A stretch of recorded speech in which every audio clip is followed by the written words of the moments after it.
안녕하세요. 베트남에서 글을 쓰고 있는 낯섦입니다. 제가 베트남에 처음 왔을 때 가장 신기했던 게 엄청나게 많은 오토바이들이었습니다. 특히 출퇴근길에는 거의 도로를 꽉 채우다시피 해서 오토바이들이 진짜 많구나라고 생각을 했는데, 다른 동남아, 특히 태국, 말레이시아, 필리핀 같은 데는 이렇게 많지가 않은 겁니다. 그래서 의문이 들었습니다. 왜 베트남만 유독 오토바이가 이렇게 많을까? 지금부터 함께 알아보겠습니다.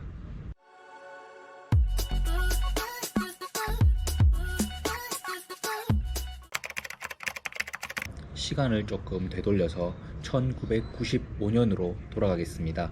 1995년은 베트남과 미국이 국교를 정상화한 해입니다. 베트남 시장 문을 열고 미국을 받아들인 것이죠. 그래서 2000년에 빌 클린턴 대통령이 직접 베트남을 방문을 합니다. 여담이지만 베트남 호치민에 빌 클린턴 대통령이 와서 쌀국수를 먹게 되는데, 이제 그때 먹었던 곳이 지금 블로그 맛집으로 알려져 있는 포 이천입니다. 1995년 베트남이 미국과 국교를 정상화하고 이제 미국 자본들이 베트남에 들어오면서 이제 경제가 이제 급성장하게 됩니다. 그러면서 베트남 사람들이 이제 돈을 얻게 되고 이제 조금씩 잘 살게 되면서, 당시에 자전거를 타던 베트남 국민들이 오토바이나 이제 차를 원하게 됩니다.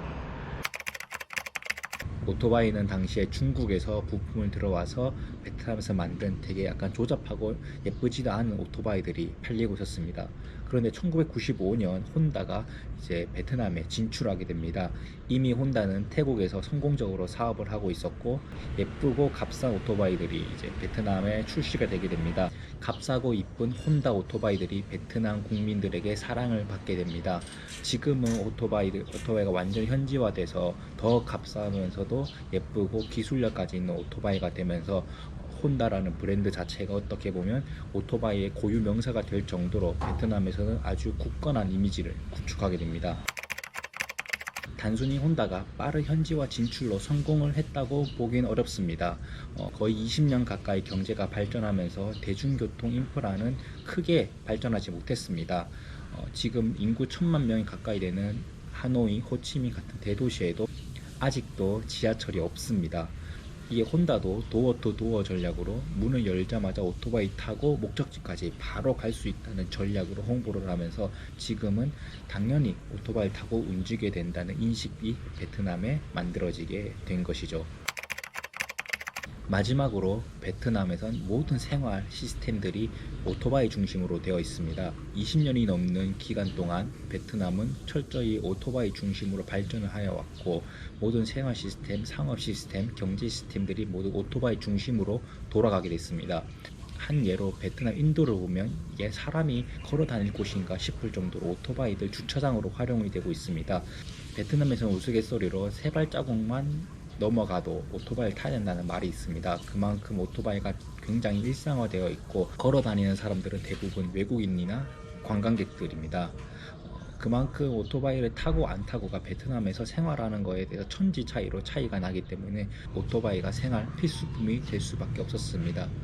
그래서 지금도 대도시에는 수많은 오토바이들이 길거리를 질주하고 있게 되는 것이죠. 다시 정리해보면 1995년 미국과 국교를 정상화하면서 베트남 경제가 발전하게 되고, 베트남의 국민들이 이제 돈이 생기면서 이제 자전거보다는 오토바이나 차를 더 원하게 되었습니다. 근데 그때 혼다가 굉장히 빠른 현지화 진출 전략으로 국민들의 사랑을 독차지했고, 또 대중교통 인프라가 되게 열악하면서 더욱더 오토바이 중심으로 흘러가게 되었습니다. 게다가 모든 생활 시스템들이 오토바이 중심으로 만들어지다 보니 지금까지도 오토바이가 생활 필수품, 오토바이 중심으로 흘러가는 나라가 된 것입니다. 제가 준비한 건 여기까지고요. 더 다양하고 재밌는 베트남 컨텐츠로 찾아뵙겠습니다. 봐주셔서 감사합니다.